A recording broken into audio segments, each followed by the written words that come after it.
How's it going, garden people? Welcome to the Hidden Gardens. Continuing on today, the War of the Weeds. We had another victory over in the front entryway Wonderland garden, and I was able to finally get all of the weeds out of all 4 quadrants of each bed. Another part about going along and weeding is discovering all the plants that either did not make it, such as this one, which totally bums me out because I really like this plant. I was hoping it would make it.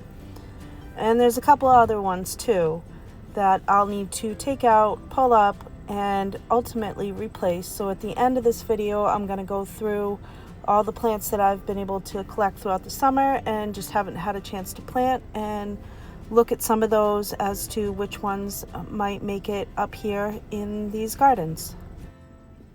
As you can see, the hardy hibiscus are blooming in full glory and they're absolutely beautiful, but the weeds are definitely have taken over the whole area here. And while weeds are, always a constant battle, I have noticed a difference from the last year's weeds as far as this year. So the more that I keep working on it and the more I fill in plants and space and stuff, I think the less I'll be dealing with a full-on assault situation and more just fighting little battles. And yep, we're not going to really talk about Bruno, the grass. I'm still debating on either ripping it up altogether and putting in mulch, or maybe composting, laying a layer of cardboard down, putting fresh compost and fresh grass seed. Still deciding, still debating. So we're just going to kind of ignore the pathways and just work in the beds themselves. And by the way, these Illusion Midnight Lace potato vines in these pots, I've so thoroughly enjoyed them. Such a really nice little clump of plant to watch grow. Love the color. Progress has been made on the weeds. It looks also like the gura seems to be reseeding itself throughout the garden, which is spectacular. And I'm also going to have to take out this Russian sage, I believe, because in the beginning of the season the light seems good enough, but right now where they're getting shaded by the hibiscus that comes out later in the season, and they're snuck in between them, they're also, I believe, getting too much water. So not enough light and not in too much water makes a bad spot for them, so I think I'm going to take them out. But this lilac crush hibiscus to the left there is looking spectacular. The dark mystery hibiscus to the right will be coming out soon. And I'm pretty much just trucking along for the weeds as I go. As you can see, I did do some cutbacks on the salvia, so those are starting to come in a little bit more. And things are progressing along, and I'm gonna do a layer of mulch after this. But for now, I've gotten so far to this point and the sun is going down, so I still had to continue along at least as far as I could see, and went right up until sunset of this day and continued along the next day. And that's really the best that I can say, is you just gotta keep going along. This sky pencil holly, Japanese holly, is gonna have to come out. It's the second time that this has happened. I'm not sure what's going on in this spot. I do have another one to try. I am going to try again, but if it fails again, then I'm going to have to rethink things. And then as far as the loropetalum that was over here, it got ran over this time. So the first time, I'm not sure what happened, but the second time, it was definitely death by truck.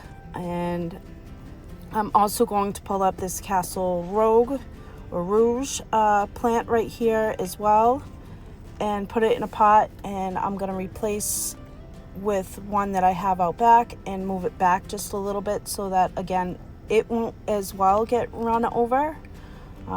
So this part of working around your gardens is discovering pathways and where edges actually need to be compared to where you want them to be. So over here There just needs to be a little bit more room for traffic pulling through if need be for the back area by way of big trucks or extra parking, that type of thing. So we're gonna push this bed in just a tad and rework this little area a little bit as well. But that's gardening, is discovering things that need to change and just getting it done. Okay, so all pulled up, and I may need to change up where that iris is as well. I do have another iris that I want to plant back here at some point, possibly. So this whole area needs just a little bit more of a reworking, and that's what we're gonna take care of soon. It's really a hot day today working and doing these weeds, but I've got some cooler days coming on the forecast finally, and I'll be able to get to planting and getting a bunch of stuff in the ground. And as you can see, it's the sunset on these hardy hibiscus and the weeping redbud over there. And I just worked right until sunset and continued along the next day, and I was able to start the mulching the next day. And then I'm still have yet, but will be shortly, putting some compost around this whole front garden area around all the plants to kind of replenish the soil for the nutrients that I'm taking out by yanking all these weeds. And I will include the video of the front side garden in the links below so that you can catch that as well. But I've definitely gotten a victory over this whole front garden area, and I'm just super pleased to have gotten it done.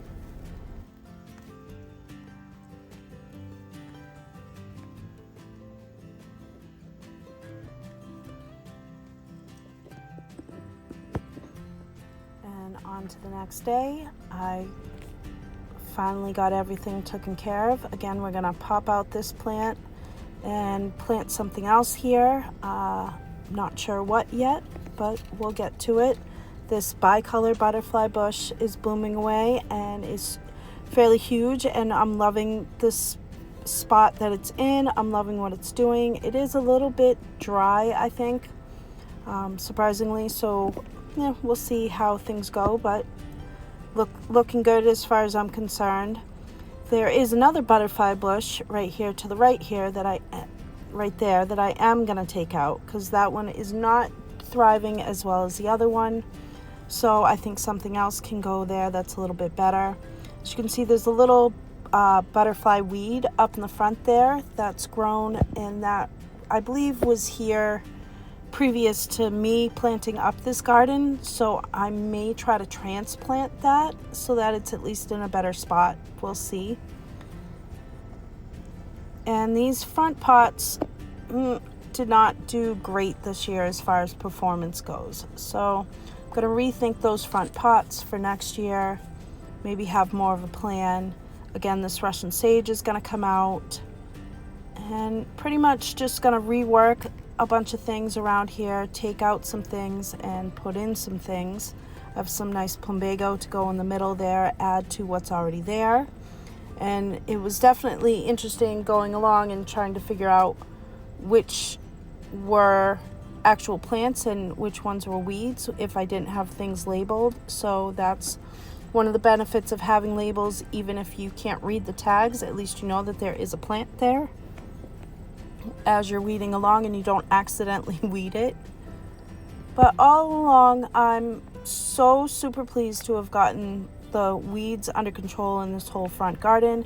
And now I finally get to get back to the fun things of planting things up and filling in more spaces with some ground covers and lots of fun plants. But I was also able to get out back and harvest the onions. And since I've processed the garlic and got that out of the way, I can put the onions to dry for a little bit. And I did do better than last year as far as the onion harvest goes. And I'm hoping that I'll do better this coming year as well, because we do definitely eat a lot of onions here. And as you can see, the garlic did really well, and I've processed that. And I pretty much just, let it dry up and then cut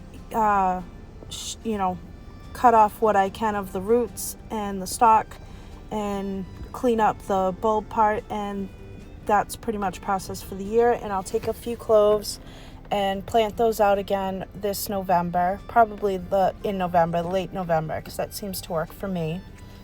And you can see the apples are forming up. They're small, but they're still there and red and looking good, so that's a high five. And back here is where I have all of the plants that I've accumulated throughout the summers. Recently there was a very big plant sale, so I definitely grabbed a bunch of plants for such a really, really great price. And here is some Loropetalum, some of those that I was debating on replacing out the front. At this point, I'm not sure. I may figure out a different place to put those. We'll see. We'll see what happens there. They are really pretty though. The foliage color is really, really pretty. So I really like those pops of dark colored foliage plants. This one is Purple Pixie. And I also have another variety there of Loropetalum behind it, which is a little bit smaller of a variety. But both really, really pretty. So I really want that plant to work. So I'm going to try and figure it out somewhere. I also picked up another Dragon Prince Cryptomeria because it's just a good little plant to have, and I enjoy that plant, so I'll be looking for more places to pop that little plant in. And another cypress, Hanoiki cypress, which is very pretty coloring on this plant. So evergreens are always fun to pop in throughout the whole landscape, especially for winter interest in places where you need it. And I do like the Hanoiki cypress. They're always pretty soft and slow growing and just a pretty plant. And here's the other variety of Loropetalum, Purple Daydream. Looking a little rough coming from the big box store that I ordered them from, but we'll see how the season progresses. And here's a bunch of the plants that I was able to pick up for fairly cheap at the garden center. They were like super sale, and they're all small plants as well. So I do like starting with like really small plants, mainly because that helps me spread the money that I have around so that I'm able to get more plants. They're just not as big or established. So keeping in mind spacing and where things are gonna go, I do have to have a mindset for how big things are gonna get, and I like to jam things in, but at the same time I do try to account for future growth. So it's always a learning process and an experience, and that's probably the funnest part about gardening, I think, is watching things grow and going, okay, well, that worked just the way I wanted it to, or okay, that did not work at all the way I wanted it to, and now I get to change it up. So I guess for me, that's the fun part of gardening for me. How about you? Do you guys like that part of gardening, or do you like just making sure that the plant you put in there is the one plant that's going to stay there for good? I made the visit to the demonstration gardens at the county fair this year, and that gave me a good idea as far as plantings to look for at the garden center, and I was able to pick up a few, such as these Liatris, the little purple plumes there that you just saw, and we've got some Beard's Tongue behind it. Couple of grasses. I think that one's an annual grass, or at least a hardy to zone 8. I'm a zone 7 garden, so I could try to overwinter it in the greenhouse, but we'll see what I do with it. Maybe I'll make it a fall display, that darker colored grass back there. We'll see. You can see I have some lamb's ear down there, and I shied away from the lamb's ear for a while because it tends to like pop up in different spots throughout the garden. But now that I've been gardening for a while, I think I'm a little bit more confident to recognize it and to kind of be able to manage things that do spread around, not aggressively, but at least a little bit. And also at the fair gardens, I saw a bunch of ground covers, so I was able to find those at the garden center as well. So I was glad to pick those up, and those will definitely help as far as the weeds are concerned, to prevent the weeds from coming up, because the more ground cover that you put plants in, the less room the weeds have to infiltrate and get in your garden. So while a lot of the plants are looking good, not all of them, hopefully I can fix that one and save it.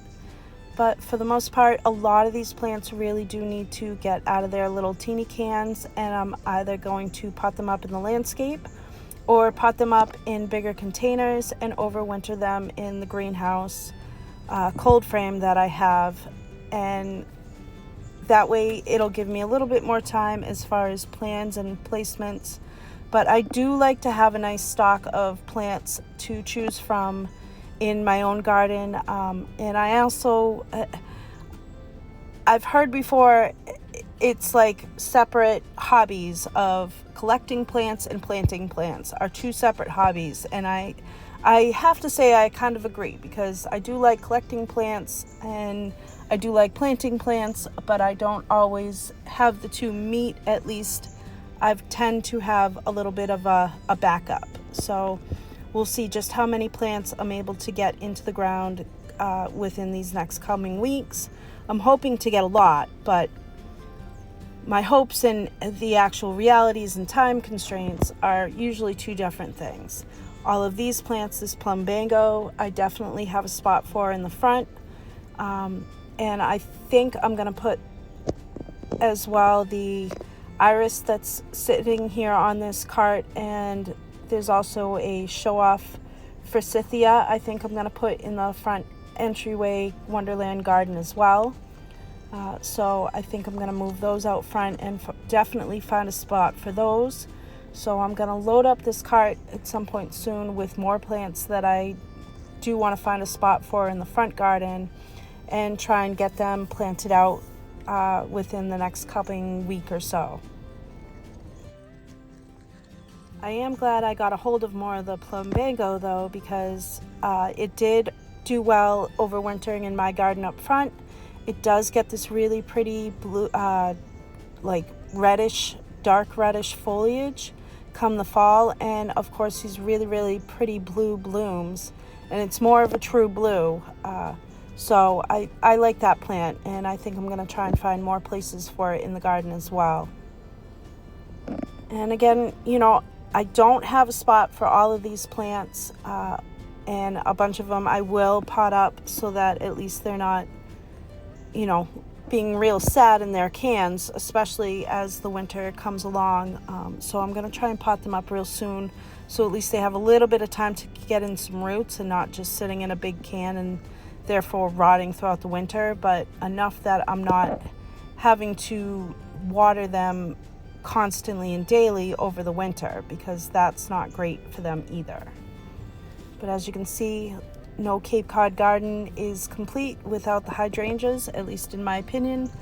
And I definitely have quite a few more hydrangeas that I want to find spots for, because to me they're really pretty, and I love all the different stages of their bloom color.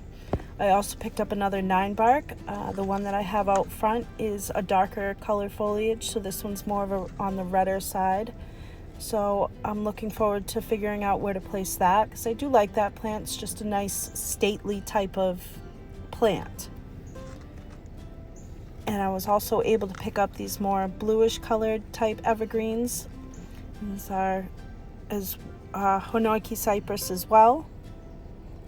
And I got these two little plants for free at the beginning of the season, and I potted them up, and these will get huge. So I'm not sure if I'm going to actually plant these in my landscape so much as maybe put them in pots and containers and let them kind of grow up and eventually give them away. We'll see.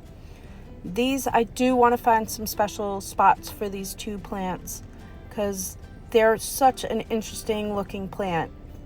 Their growth habit is interesting. They're really narrow, but they'll be tall enough. So I definitely want to find a special spot for those evergreens. Those are a gold drift, Norway weeping spruce, and the Hinoiki cypress was blue feathers, I believe is the variety.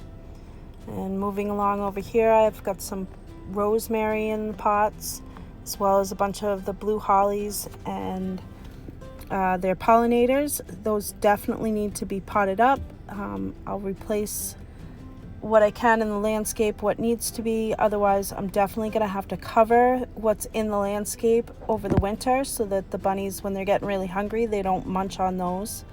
And I'll pot up the rest to get bigger and eventually probably find a place in the landscape for those as well. Got some bellflower here that needs a place to go. And these candy, these are spirea. I can't remember the variety name, but the spirea seem to do better in the back. And I think I'm going to pop out the spirea that's in the front and move them back here as well. And find a new spot, find something new to go in the spot where the spirea are out front. Peppermint patty Virginia that needs a special spot out back here, but it's growing really great in its little teeny pot, so that's good. And I definitely have some Brunnera that need a home. I think I might put those over by the greenhouse in the back there where I just planted up a bunch of the lungwort. We'll see. And these rhododendrons as well need a spot. Trying to be a little bit more aware of where I'm putting some of these plants so that I know that they're going to actually thrive in the spots that I put them in. But we'll see where things are going to go. And like, for example, the paisley pup dog hopple right there, this midnight sun Weigela, those are all plants that have their specific features, so I kind of want to put them in places that are going to show them off. This Weigela as well is also really nice variegated foliage on it, so I kind of want to place these plants in spots that are going to show them off so that they're stars in and of themselves within the spots that I place them. And back there I have some hollyhocks that I planted from seed, some euryngenium that I planted from seed. So those also need to find a spot in the landscape. And I have a tray of primrose back there that have made it back from almost plant death. But they're doing well now, so I've been able to nurse them back to health. So they definitely need to find their own home in the landscape. But things are growing up and fleshing back out in this back area that I just redid. So I do have some more coral bells over here, heuchera plants that I want to kind of find a good spot for. Some very pretty little blooms coming off of this one right here. So I do want to find a spot for all of the plants, but you know, I like having a good collection of plants to pick from and choose from, as opposed to running down to the garden center every time that I want to plant things up. It helps to have a little bit of a stock to pick from in my own garden. And definitely evergreens are always a good choice to have in your garden. And as the winter comes along, that kind of gives you a better idea as to, oh, that spot's looking a little bare in winter, so I think that these evergreens might do good there. And these gardenias, what I thought would do well in the front gardens just don't, but they do really well in this back area. So this back area needs to find some room for those gardenias to come in. These azaleas that I pulled up from behind the greenhouse here are doing so much better in these pots.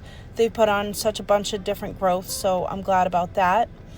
Grapes are coming in over here, but as you can see, the birds are picking them off as they come in.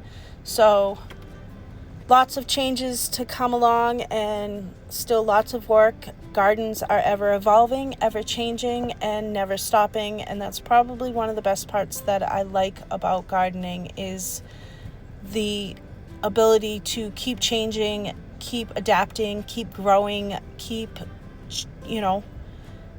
moving along on the gardening journey. So I hope that this video inspires you to continue along on your gardening journey, whatever that looks like for you.